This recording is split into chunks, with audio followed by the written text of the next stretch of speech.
Hello everybody, this is Louay Zaid from Aleph Arabic Online, taking some Arabic lessons today from Surat Al-Falaq. This is the chapter here. So we have قُلْ أَعُوذُ بِرَبِّ الْفَلَقِ. So قُلْ means say, the imperative. قَالَ means he said. يَقُول, he says in the present. So adding the ya to the beginning makes it he says. يَقُول. For the feminine version, قُولي, so say for a lady, imperative. Adding the ya at the end. قالت, she said.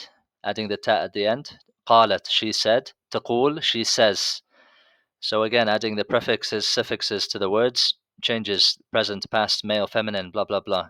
يقول, he says. تقول, she says. قال, he said. قالت, she said. قل, say to a man. قولي, say to a woman. أعوذ, so adding the alif to the beginning of a verb makes it present. أعوذ, so I seek refuge. The alif signifies I. برب, so in. B means in. Rab means Lord. Al-Falaq, so we have the definite article al at the beginning of a word, at the beginning of a noun. Al-Falaq. Falaq, it means daybreak in the Quran here, in this verse. Al-Falaq. So a good dictionary to use for understanding Quranic Arabic words is the Dictionary of the Holy Quran, and you can see a more in-depth description of what falaq means actually. So from the next verse, min sharri ma khalaq, min sharri ma khalaq, min sharri ma khalaq. So min from, shar evil, ma means what, and khalaq means he, i.e. God, created. So ma is still used in modern standard Arabic. So we have some alternatives as well. So ma, we can also say in the street, like shu. Shu also means in the Levantine Arabic, Syria, Asham, Syria, Lebanon, Palestine, Jordan. Shu, they'll normally say. Shu biddak, like what do you want? Or they can say ma as well, also for what? Ma ra'yuk, like what's your opinion? So ma can also be used as what? Mada turid in more formal Arabic. Mada turid, like what do you want? So ma does still have a use in modern Arabic. Um, and khalaq is the past tense of yakhluq. So we have khalaqa, he created. And if you wanted to make it into present tense, you would add again the prefix to the beginning, the ya, yakhluq. Okay, this is for a male. If you wanted to make it into a female verb, so khalaqat, she created, with a ta at the end, and then takhluq. So the ta at the beginning signifies female present. So khalaqat, she created. Takhluq, she creates. Okay, but we have a bit of a note on that particular thing. So khalaq is usually used in conventional Arabic nowadays to signify something Allah has created. Usually it's used in the masculine, talking about the fact that Allah has created something from nothing, basically. So this is how it's used, and you can find that in the Dictionary of Modern Written Arabic, a great dictionary. You can see khalaq becomes yakhluq in the present tense. How? Because there's a little u here next to the khalaq in the dictionary. So when you see a little u there, that tells you that in the present, khalaqa becomes yakhluq. It's just a little teaser on how to use the dictionary. Other words coming from the verb root khalaq, kha, lam, qaf. These three letters are the root of the word. So there are some other words which are used in modern Arabic. So akhlaq means manners. We also have in khalaq hanak. In khalaq hanak means he was born there. So this is a bit of a street kind of use of it. But in khalaq hanak means he was born in some place. There's also the well-known saying لا طاعة لمخلوق في معصية الخالق. So no obedience to a creation, which is the makhluk, in disobedience to the creator, which is the khaliq. So makhluk and khaliq, they all come from the same root letters of kha, lam, and qaf. You can see it in makhluk, highlighted. You can see it in khaliq, also highlighted. So every word in Arabic has root letters, and that means there's a relationship between the root and the word, and you can kind of get the gist of the meaning of a word even if you don't know it, just by knowing the root letters and knowing the meaning of the root letters. So a similar format to makhluk and khaliq can also be found in the word qatil and maqtul. So qatil means the killer, and maqtul means the one who is killed. So again, you have qatil similar to khaliq, the one who does something, the one who creates, the one who kills.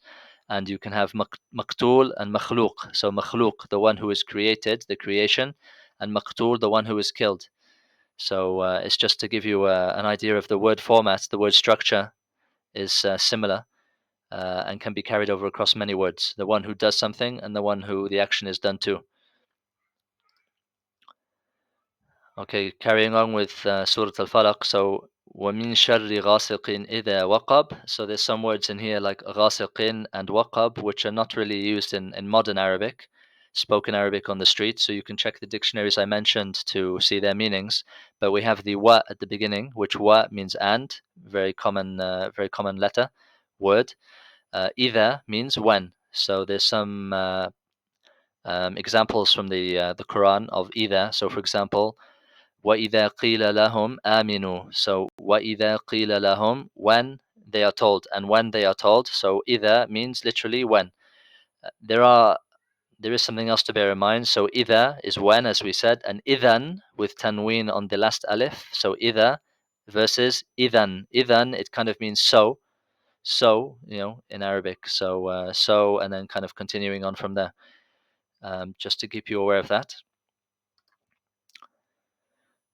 So continuing on with Surat Al-Falaq. So وَمِن شَرِّ النَّفَّاثَاتِ فِي الْعُقَدِ وَمِن شَرِّ حَاسِدٍ إِذَا حَسَدَ. So النَّفَّاثَات, it's again, you can check the dictionary on that. It's not really used in modern Arabic, but you can see it here. Uqad is interesting. Uqad is knots. It comes from the singular of uqda. Uqda, knots. Knot. And uqad is knots. Also, you can see aqd. Aqd is, and uqud is contracts. Aqd and uqud. So these are contracts. And something which is, you hear it a lot on the street. So muaqqad. Muaqqad means something complicated, or if you're talking about your hair, something that's knotted. So in all of these words, you can see the root letters.